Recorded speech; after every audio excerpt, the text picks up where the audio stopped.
ኖላዊቶች አሴርና ተምቹ እንግዲህ ከሳሚ ጉሮሮውን አንቀው ይዘው ትመልሳለህ አትመልስም ወርቁም ብለውታል ማለት ነው። ምክንያቱም የወይዘሮ ሜላት ወርቅ ከተመለሰ ድንብላል እውነት ለመናገር እሱን እንደው ብታስመልስልኝ ደስ ይለኛል። ከእኔ እንዴት ብለህ ነው የምታገኘውን ብላ ስጠይቀው ተምቹን እኔ በማገኝበት አገኘዋለሁ፣ አንቺ ብቻ ተረጋግተሽ እንድታናግርኝ ይፈልጋለሁ ብሎ እንግዲህ ተምቹ ከየትም አመጣልሻለሁ ብሏታል ድንብላልን። ከዛ በኋላ የኔና ያንቺ ህይወት ይቀጥላል፣ ይሄ ወርቅ ከተገኘ ከዚህ ቤት የምትወጭበት ጊዜ ነው ብሎ ይነግራታል ማለት ነው። ሰላም ጤና ይስጥልኝ የህይወት ቤተሰቦች፣ ለቻናል አዲስ ከሆናችሁ ላይክ፣ ሸር፣ ሰብስክራይብ ማድረግ አትርሱ። ዛሬ ኖላዊቶችን ይዘንላችሁ ከች ብለናል። እንደተለመደው የኖላዊቶች ጉዳይ እንግዲህ እንደቀጠለ ነው። እውነት ለመናገር ወይዘሮ ሜላት የዋህና ምስኪን ናት ማለት ነው። ሰው ግን ይጎዳታል። ሁሌ የመጣ ሄደው ቢጎዳትም ጀግናና ቆፍጣና ሴት እንደሆነች ሁላችንም እናውቃለን ማለት ነው።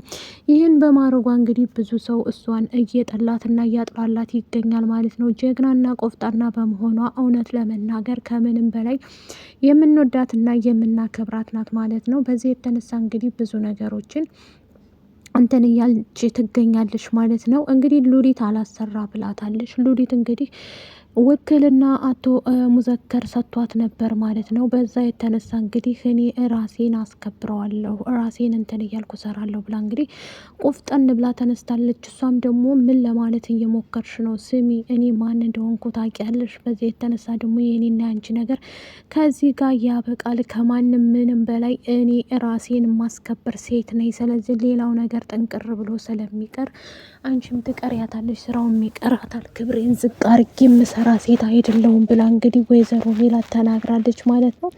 ሜሉዬ እንግዲህ ጀግናና ቆፍጣና ከመሆኗ የተነሳ እውነት ለመናገር ጎበዝ እንደሆነ ሁላችንም እናውቃለን ማለት ነው።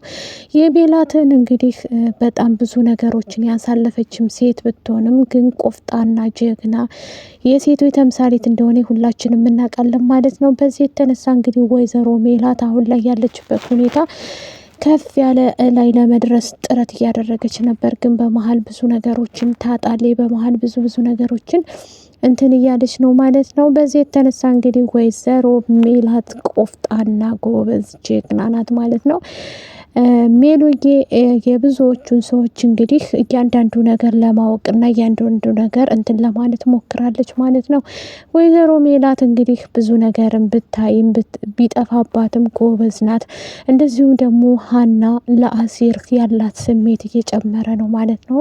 ኤላን እንግዲህ ከዚህ በኋላ አንተን አታስፈልገኝም፣ ስለዚህ እኔ አሁን ትዳር ያለኝ ሴት ነኝ ብላ ነግረዋለች። ቁርጡህን እወቅ ብለዋለች ማለት ነው። እሱም ደግሞ እንዴት ያለሽ ሀና ቆይ እኔ ምን ብበድልሽ ነው ይሄን ያህል እያለ ጠይቋት ነበር። እሷም ደግሞ ምንም የበደልከኝ ነገር የለም፣ የኔ እናንተ ነገር ግን እዚህ ጋር ያበቃል። ምክንያቱም አንተም የራስህን ህይወት እኔም የራሴን ህይወት መኖር እንችላለን። ስለዚህ ደግሞ እኔ ምንም አይደለሁም፣ አንተም ደግሞ ምንም አይደለም።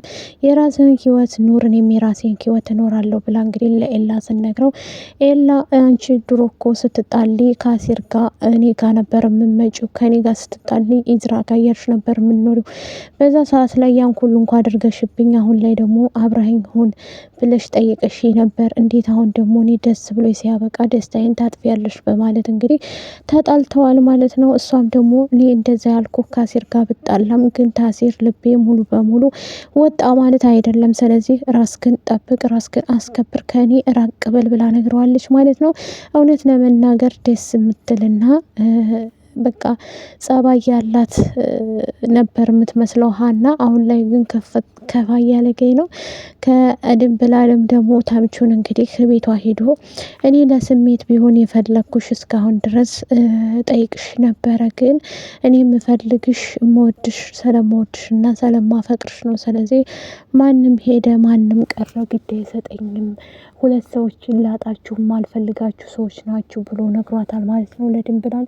እስኪ ለምሳሌ ማንና ማን ስትለው አንቺና ጆሮን በጣም እንደምወዳችሁና በጣም ነው ማከብራችሁ፣ ስለዚህ እናንተን እዚሽ ምድር ላይ ካጣሁኝ እኔ የለሁም ማለት ነው እያለ ይነግራታል ማለት ነው። እሷም ደግሞ ግራ ገብቷት ስለነበር አረ እንደዚህ አትበል፣ ሁሉም ነገር በጊዜ ይስተካከላል። ስለዚህ እኔ አንቺን የምፈልግሽ ለቁም ነገር ነው። ስለዚህ ይሄ ነገር ደግሞ እዚህ ጋር ማብቃት አለበት ብላ እንግዲህ ተናግሯል ማለት ነው።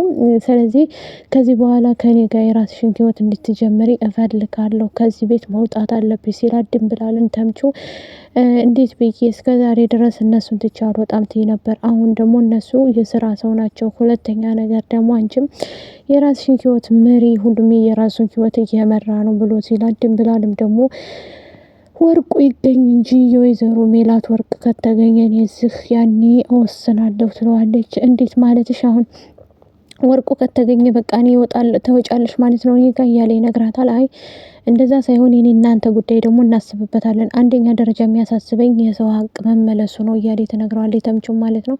ተምቹም ግራ ገብቶ ስለነበረ እሺ ይሄን ከፈለግሽ ምንም ችግር የለም እኔ እያንዳንዱ ነገር አስተካክለዋለሁ ብሎ ይላታል ማለት ነው። እሷም ያው ግራ ስለገባት ምንድነው ማረገው አሁን? ቆይ አሲርም ከተምቹ ጋር ነው፣ ሀናም ከአሲር ጋር ናት፣ እንዴት ነው ማረገው እያለ በቃ ግራ ግብት አድርጎታል ማለት ነው። ተምቹ እንግዲህ የሰፈርን ሰዎች ስለማውቃቸው የዚህ ሰፈር ሌቦችን አውቃቸዋለሁ፣ ስለዚህ እያንዳንዱ ነገር አስመልስልሻለሁኝ፣ ከተመለሰ አንቺ ከኔ ጋር ትመጫለሽ ብሏታል። ኖላዊት እንግዲህ እና አሲርም እያቸፉበትም ትህትናው ደስ ይላል ማለት ነው። አሲርና ተምቹ ወደ ስራቸው በመመለሳቸው በጣም ደስተኛ ነው ማለት ነው። እውነት ለመናገር አዎ ደስ የሚል ነው ማለት ነው።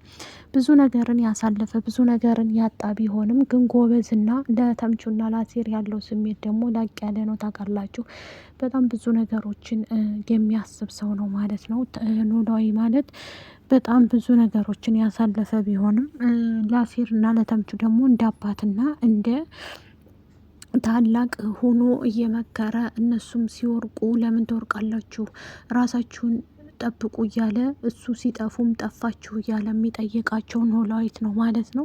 እነሱም እንደዛው አንተ ከሌለህ እኮ እኛ መኖር አንችልም፣ ስለዚህ እያሉ ይነግሩታል ማለት ነው። አሲር እና ተምቹ እንግዲህ ምርጥ ጓደኛሞች ናቸው። ታውቃላችሁ የአሲርና የተምቹ ጓደኝነት እንግዲህ ከምዕራፍ 1 ጀምሮ ምዕራፍ 2 ድረስ ቢያጡም ቢገረጡም አብረው ነው ማለት ነው። የሁለቱ ነገር ቢናቆሩም እዛው ይተራረቃሉ ማለት ነው። አሁን ላይ ግን ሁለቱም ስራቸውን ቀጥለዋል ማለት ነው። ስራችንን ወጥረን ከሰራን ሀናም ወጥሮ የሚሰራ ነው የምትፈልገው ብሎ አሲርም ወደ ስራው ጀምሯል ማለት ነው። እንዲሁም ደግሞ ኖላዊ እንግዲህ መክሯቸዋል ማለት ነው።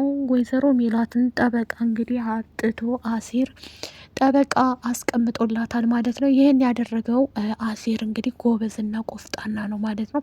ይህን በማድረጉ ደስተኛ ነው። ምክንያቱም እያንዳንዱ ነገር ያሲር ታውቃላችሁ ብዙ ነገርን ያሳለፈ ቢሆንም አሁን ላይ ለወይዘሮ ሜላት ጠበቃ የሚከታተልላት የፍርድ ቤቷን ጉዳይ የያዘላት አንድ ጠበቃ አምጥቶላት ነበር። እሱም ደግሞ ወይዘሮ ሜላት ሌላ ጠበቃ አላት እንዴ እየመጡ ይጠይቁኛል ብሎ ነግሮት ነበር ላሲር ማለት ነው። ወይዘሮ ሜላት አሁን ላይ እንትና ሉሊት ናት ያስቸገረቻት እንጂ እዛ ኢዩኤልም ከዚህ በኋላ ነካሻት ማለት ከኔ ጋር እንዴት ተጣላሽ ቁጠሪው ወይዘሪት እያለ ነግሯታል ማለት ነው። ስለዚህ የራስሽን ህይወት ምረጪ፣ የሰው ህይወት አትንኪ ብሎ እንግዲህ ሉሊትንም ተቆጥተዋታል ማለት ነው። ሉሊት አሁን እንትኑ ስለተሰጣት ደስተኛ ናት ማለት ነው። መስራት ትፈልጋለች።